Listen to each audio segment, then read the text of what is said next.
Welcome to SVG-TV News for Thursday, February 25th, 2016. I'm Lathryn Fraser with the details.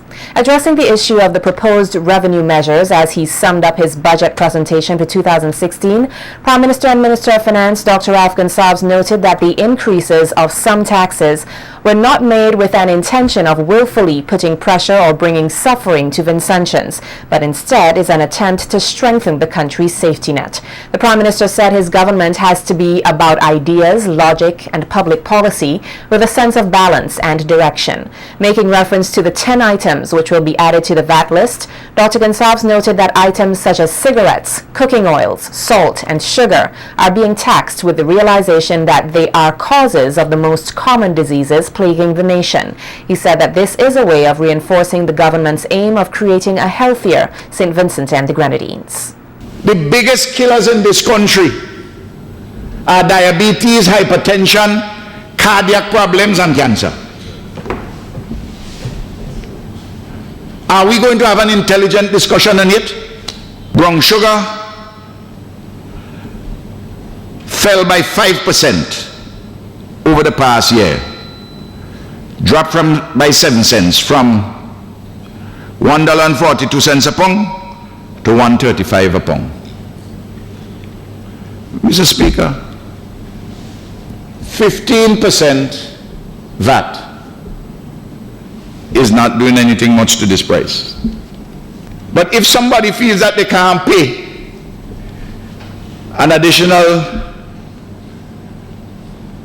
not even quite 10 cents a pound more, what you can do, consume 15% less sugar, and it will be good for you. I don't have my head in the sand, you know, like an ostrich. I don't have my feet in the air. You're talking and watching a man who has been at this thing for years, and I believe that I'm at the top of my game and I understand what is happening. Noting that although the revenue measures are being criticized and deemed unwarranted, there are goods and services such as electricity which remain untouched. Dr. Gonsalves further highlighted that SVG is the only Caribbean country where citizens only face taxation on their electricity bills once they have used over 200 units per month. In Dominica, they have it the first 100. You start to pay on after the first 100. In some countries, they don't give any exemption at all on electricity, that you have to pay VAT and everything, not on the surcharge, but on the base price. It's possible for me to have gone to 150, drop it from 200 to 150, because, Mr. Speaker, the vast majority of the people wouldn't have been paying. And there's some of my advisors in the Ministry of Finance say, Prime Minister, I don't build the cat on that. I say, I'll tell you this. People were having fuel surcharge which was high for a few years. Let them enjoy the lower fuel prices. Let them enjoy it. It's my business to know the numbers. I read them, I study them, I get the documentation. Because in addition to the general strategic frame, Mr. Speaker, when you're coming down to specific measures, you have to know the details, because you have to cushion the effect. Leader of the New Democratic Party, the NDP, Annan Eustace, has described the increased taxes and the items added to the VAT list as, quote, a nasty decision, unquote, by the government. On a radio program, Eustace explained that the increases will cost citizens over $8 million. He expressed concern that the cost of bread and other food items made from the ingredients that will now carry VAT will cost businesses and will trickle down to consumers who will have to dig deeper into their pockets. But what I want to point out, that decision is going to take $8 million from our taxpayers for this year alone. Wow. We revenue the government expects to earn by taxing the East and all that, and the other items mentioned, will take $8 million from the taxpayer's pocket just for those few items. There is more than 6. It's becoming more than 6 because when VAT is added on and then the profit is added to VAT by the business place. So the price will change by more than 15% unless the businesses take a smaller margin. But the point is, our taxpayers will pay $8 million more for those few items. Eustace accused the ruling Unity Labour Party of victimizing the entire population. He also stated that increasing the number of persons on poor relief or government public assistance shows the government's incompetence. They don't know how to manage the affairs of this country, and they don't know how to manage the finances of this country. That's victimizing people. Well, they're victimizing now the whole population in many ways. I haven't calculated all the tax increases, but I suspect it will come somewhere to $30 million by the end of, by the time we finish that for this, that will come this year. More and more people are suffering in this country. That is why you have constantly to be looking at the question of poor relief. Yes. If you come up with economic policies with more growth and employment, then you won't have to pay so much on poor relief because people be working. I mean, it is just ridiculous. When you hear government boasting of how many people in poor relief, they should be ashamed. Minister of Health, Wellness and the Environment, Senator Robert Luke Brown, told Parliament this week that this is the age of improved health and prosperity in St. Vincent and the Grenadines. According to Brown, the ministry has made a number of significant strides to ensure a healthier and a much wealthier SVG. He said one such stride is the acute referral hospital, which is sure to assist in taking healthcare in SVG to the next level. We have improved our neonatal program at the Milton Cato Memorial Hospital, and we have seen a decline in neonatal mortality rates and child mortality rates as a result. There was 0 maternal deaths, I repeat, last year. We have eliminated mother-to-child transmission of HIV and syphilis. The modern medical complex is coming with all the hope that it brings to patients who need dialysis treatment and who are suffering with a wide range of other ailments. So too is the acute referral hospital. We are making strides in health, Mr. Speaker. This is the age of health in St. Vincent and the Grenadines. Senator Brown said he and his ministry are fully on board with the government's push for zero hunger, adding that his work with and for the people is not restricted to his ministry. One of the projects he hopes to work on in his constituency is the dramatic improvement of the performance of students at the Sign Hill Government School at the CPEA level, which he noted was not very good last year. The minister said he intends to be the vessel for the people of East Kingstown, helping them to realize their dreams and aspirations, and further expressed his disappointment with the current area representative, leader of the opposition Arnim Eustace, whom he said the people elected but has chosen not to represent them during parliamentary sittings. I would like to thank everyone from this constituency who voted for me in the last general elections.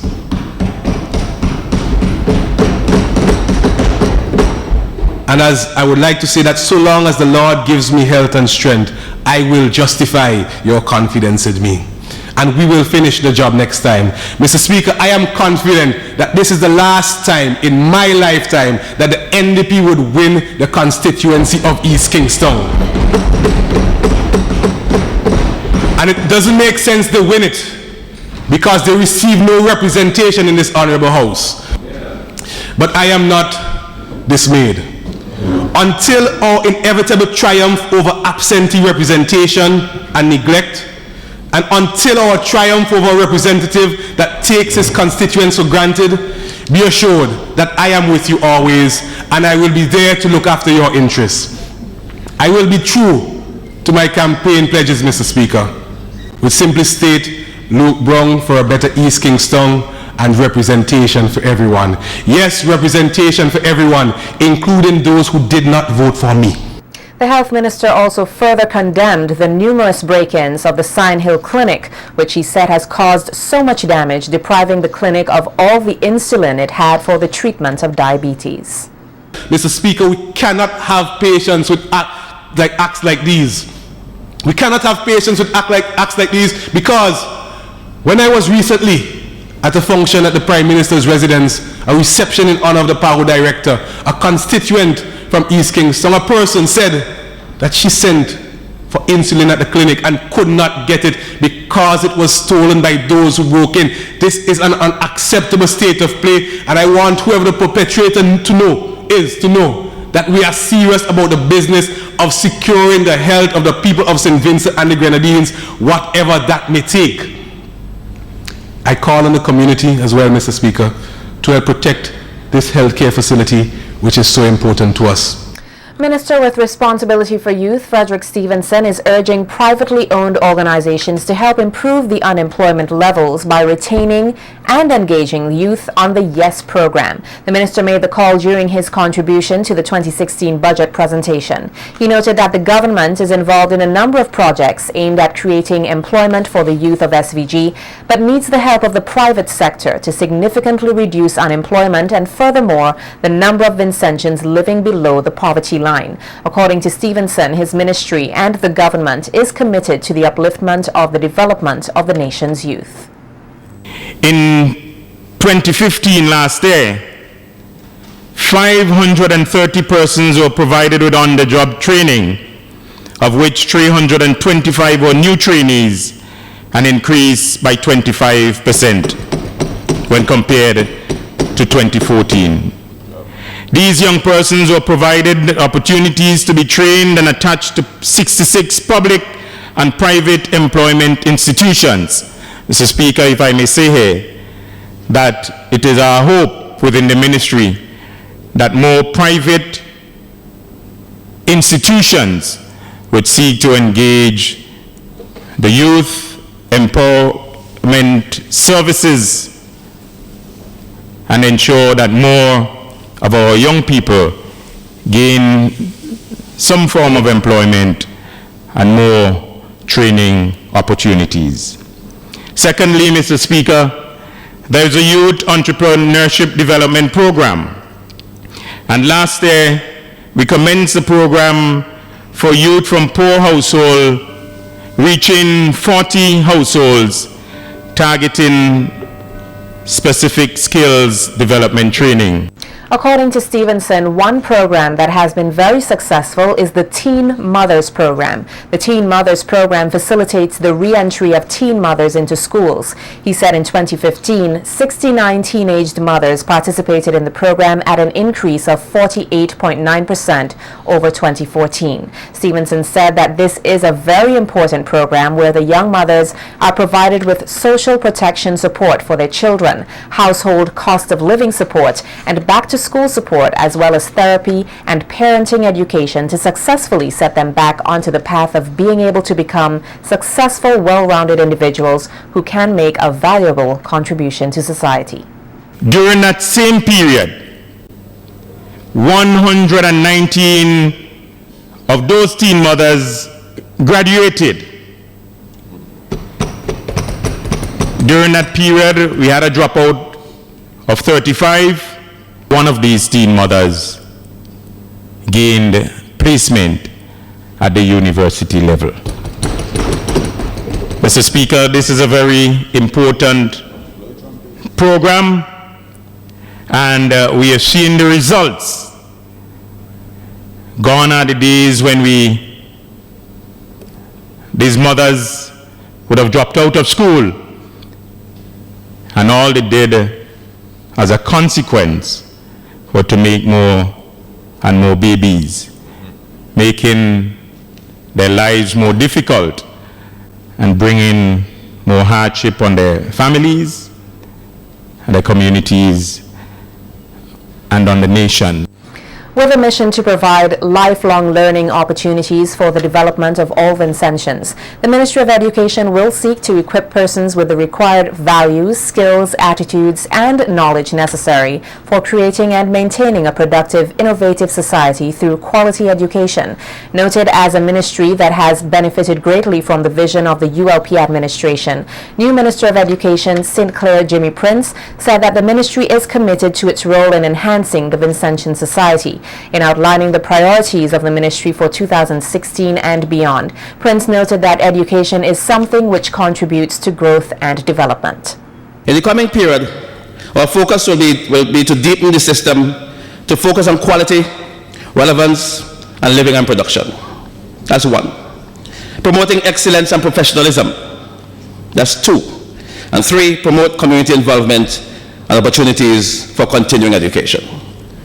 And these are covered in the many units, in many programs which we have in the Ministry of Education. During this year, the Ministry of Education recorded successes in many spheres of activity in the furtherance of the clearly articulated policies of this government. I am firmly committed to further strengthening and consolidation of the education revolution. The requisite structures have been put in place in my ministry, as well as in the ministries which provide direct support to students to buttress their attendance and retention in school. We are also working closely, Mr. Speaker, with the Ministry of Agriculture on various initiatives, notably the Zero Hunger Challenge, and we are committed to working towards the success of the Zero Hunger Initiative. My ministry continues, therefore, to play our part in the wholesome and holistic development of our most valuable resource. That's our human resource. Noting that all educators have a great responsibility to society, Prince said the ministry will seek to provide training in administrative practices and instructional leadership in order to promote effective schools while monitoring the delivery of the curriculum. Mr. Speaker, if our schools are not as effective as they ought to be, we have to find out why and we have to deal with it. I know there are some teachers who work tirelessly, go beyond the call of duty, use their own money to buy aids for their children. These are teachers that we have to reward, and we will find a way to do so, Mr. Speaker. Pursue opportunities for the training of staff of the accreditation unit to enhance their capacity to conduct the verification of credentials, and review the national curriculum and assessment framework to guide the delivery of the curriculum to meet students' instructional needs and to guide effective assessment practices. We have to continue to monitor and to take a good look at our curriculum and to ensure that it is doing what we expect it to do. Identifying a keen interest in student development, Minister Prince also spoke of the ministry's aim to incorporate the arts into key subjects such as mathematics and history as a way of developing students' literacy skills. He said there are also plans to improve training in technical and vocational studies, which he says will enable students to become better qualified at their skill. Foster student subscription to the arts in key subjects such as English literature, history, modern languages, and music for an enhancement of their general knowledge, identity, and development of literary skills. Again, Mr. Speaker, we will put some emphasis on the arts. Most societies, ancient or modern, have put emphasis on the arts because that is necessary in the holistic development of people and of society. We continue to provide training to teachers and instructors in the field of TVET to enable them to prepare and assess students for the award of the Caribbean Vocational Qualification and the National Vocational Qualification.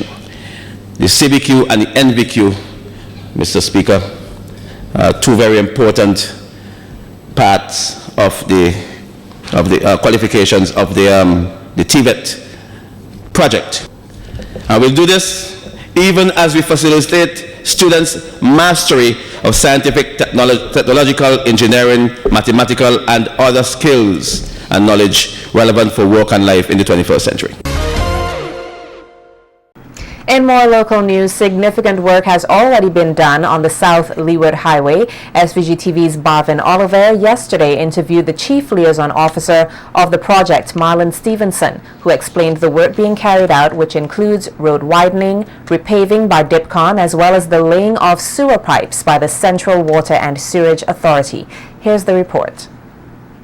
The work on the South Leeward Highway by the Central Water and Sewerage Authority includes improvement to the drainage system at the Hospital Road, which is expected to be completed before the road in the area is repaved. as explained by Marlon Stevenson, the Chief Liaison Officer of the project. So what we have in here is on the center of the road, we've been putting in this sewer pipe. And as we do this work, we're coming back, well, CWS is coming back and asphalt it to reduce the dust for the residents in the area. Afterwards, DIPCON, the principal contractor on the road, will come and fill up this road. And if you notice on the curbs, the road will be raised about 8 inches and tapered off as you go down to the hospital area. Right now, you can see the work in the background there. They're opening the road and putting in the sewer pipe. Hopefully by weekend, we will be at the Stony Ground cross-section of the road there. In the Grand Gate area of Lomans, Stevenson explained that work is being done to remove a bluff in order to widen and align the road in that area. The whole improvement. So we are trying to take this bluff and straighten up this area of the road. It's very, very hard work. It's a lot harder than the contractor expected. So I don't know how much of it will take off without troubling too much of the formation inside. But the effort will be made again to see how we can get the desired road width here. In the area of the cemetery at Lomans, Stevenson explained that the road is expected to be paved by the end of the month and pointed out to a project that was completed for the residents of that area. All the manholes and so on have been raised, the drains has been fixed in this area. And interestingly, where the cars are parked there, that is part of the social legacy of the project. That is just to accommodate funerals in the Lomans area, because generally when you have a funeral, there's no way for the hearse and relatives to park. So we are able to reclaim that little area. It might take only three cars, but it's better than what was there before, and that is a legacy of the project. In the Maho area near Club 24/7, Stevenson pointed out that the contractor will be relaying a critical part of the road to improve its durability. The suspicion is that, according to the engineers, is that the base course is probably not, it's compromised, and it has to be relayed and make sure that it has good integrity and can give us the kind of compaction necessary for the kind of traffic that we have in this time. We have a lot of containers going to and fro, a lot of double axle trucks and so on using this road, so we have to make sure that this corner is reinforced to take this kind of weight, because every time you approach a corner with weight, what happens is that the compression changes it puts a pressure on the asphalt, so we have to make sure that the base course can take the pressure. As it relates to work done in the Cattels area, Stevenson said work there was completed 3 weeks ago, and the contractor will soon be adding road safety features. We had to do, well, you notice we started putting our center lines and stuff like that, and people would see more of that in the project. And that is also to make sure that we have safety, because we have a big wide road, new road, and persons will be anxious to try it out. But while you try it out, we want to make sure that you stay on the safe side.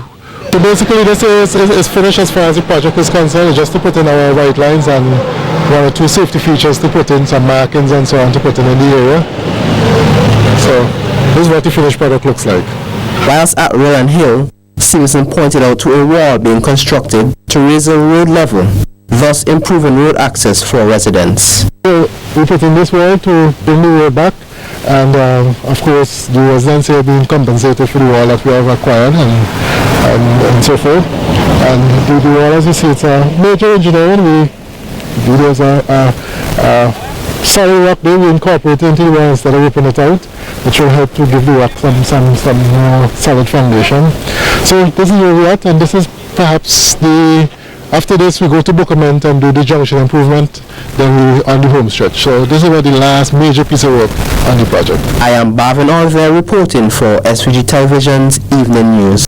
Director of Trade Cuthbert Knights is emphasizing the need for sectors in the civil service to be instrumental in the legislative process of the Organization of Eastern Caribbean States, the OECS. Knights was speaking at a 2-day training session which commenced here today, looking at institutional organs, functions, and the operationalization of the Economic Union. The session, which is held in collaboration with the Ministry of Foreign Affairs and the OECS Commission, seeks to sensitize public servants on aspects such as the role of the OECS, as well as its historical background. Knights emphasized that becoming knowledgeable about the operations of the OECS can be beneficial to the country. A very important aspect which I think may come out of today's exercise as well is that this treaty have really set the way in a very clear fashion for the introduction of a legislative competence at the regional level as well. Now, this should allow member states of the OECS to act in a very concerted way to develop and enact legislation in certain areas specified in the treaty. And this is very important because while all the work is undertaken at the secretariat level or at the OECS heads level or within the very organs, the member states will have to act as well to ensure that the very regimes are really alive, are implemented, so that we can realize the aims and functions of the revised treaty. The Director of Trade said a unified OECS will ensure that the fiscal ambits of government are strengthened. This OECS Economic Union is trying to lead us to a path of a single financial and economic space. Now, this space would be one in which we can have a very free movement, a very liberated movement of goods, people, capital, even where we can have monetary and fiscal policies are so harmonized, where we can have common approaches or synchronization to trade, matters relating to health, education, and environment, even agriculture, tourism, energy, all of these very sectors. 120 households in 6 communities here are expected to benefit from a backyard garden project during the next 6 months. The initiative is being spearheaded by the Rural Transformation Unit, or the RTU, within the Ministry of Agriculture, with funding provided by the Basic Needs Trust Fund, the BNTF. The project has as its objectives enhancing capacity for improved food security and livelihood of households, providing access to fruits and vegetables, and promoting the utilization of fruits and vegetables. On Monday, February 29th, the project officially gets underway with training sessions in Glenside, Mesopotamia at the Evesham Learning Resource Center from 9 a.m. to 12 p.m. and in Caliqua at the Anglican Parish Hall from 1 p.m. to 3 p.m. Participants will receive vegetable seedlings, namely of tomato, lettuce, sweet pepper, cabbage, and eggplant, cucumber seeds, compost, and garden tools. In addition, the Rural Transformation Unit, the RTU, is encouraging households to plant peas, beans, pumpkin, carrots, and other crops. The RTU will also provide further training in different aspects of vegetable production throughout different locations across the country. The areas include Clare Valley, Layou, Coles Hill, and Langley Park. A writing and performance symposium to help young Calypsonians sharpen their skills was held here earlier this week. The symposium was hosted by the Ministry of Education in collaboration with the Carnival Development Corporation and the Calypsonians Association. Participants were encouraged to pursue their interest in the creative art form. Music officer Dennis Jardine believes that creativity stems from imagination and said that he was happy for the opportunity to introduce the participants to creative activities to help them enhance their abilities. It's very important for us to educate the imagination. The imagination is one of the most powerful things we have. Without imagination, nothing can be accomplished. And instructing the young ones in the arts is a way to teach, to develop the imagination. And so we hope that with the involvement of the schools in the junior calypso and other artistic endeavors is a positive step to develop and to teach the imagination. President of the SVG Calypsonians Association, Earl Bennett, is of the view that calypso music is suffering and appeals to persons who are interested in calypso to join hands and partner with them to revive the art form by sharpening the skills of young songwriters and performers. An organization, as an entity, the Calypsonian Association is committed to the development of young Calypsonians. We have seen in terms of the continuity that has suffered. Why has it suffered? What can we do to change these things? We think we need to make calypso more exciting. Now we have some ideas. We are going to partner with you. And let me say this. This is not a criticism or critique on the ability of the writers in the school. But we think if we widen the pool and if we can attract calypso writers to partner with schools that do not have capable persons, or even partner with those who are capable, we can do much better. Sinoj Creations, a Guyanese theatre arts group, is in St. Vincent and the Grenadines to showcase their production entitled Demerara Gold, which is slated for this Sunday at the Peace Memorial Hall. Demerara Gold is a one-woman act written by actor and writer Ingrid Griffith, who in an interview with SVG-TV says the play highlights her experience as a 7-year-old girl living in Guyana. She added that the play is about what a person gains and loses due to relocation. It's a one-woman show, and it's only one prop, just a chair. It's just me and a chair. So it's very, very portable. And that's the fantastic thing about the show. I play all the characters. So I just show up, and I borrow one of the chairs, and I put it on stage, and I do the whole show. So the production values are very, very minimal, and that's fantastic. There's some music. And there is a video and some visuals of me as a kid and my parents, when they got married, and some visuals of Guyana. And then there's some visuals when I go to the U.S. There's some visuals of where I live in the U.S. I live in the suburbs and what that looked like and the house. So there's some visuals that are now part of the show. In addition to the main act, there will be a short play called Lost and Found, written by actor and arts therapist Keon Hayward, which includes spoken word, poetry, movement, and drama. About 3 people whose lives are interconnected, and they don't know, and they're forced to exist in a space, and each person wants to leave, but each has a message and a story to give to the other person. And that is what the crux of that play is called, Lost and Found. 3 people in the same space having to share that space and having to gain from each other. So that's one of the things that you should expect from Lost and Found. Ingrid Griffith, the writer and sole actor in the production Demerara Gold, gave a sample of her performance. The letter from America came. I finally had to open it. And he said, well, good news? And she says, mostly thank God, here. And he takes it. I don't know what to do with this. This is a disruption. Our Prime Minister, the Honorable Lyndon Farb Sampson Bonham, may be turning our dear land of Guyana into Russia. But life is hard everywhere. We watch everybody leaving the country, can't wait to drop everything and run to America like mongoose. This is our country, Gloria. We work hard to build this land, you forget? Come see more.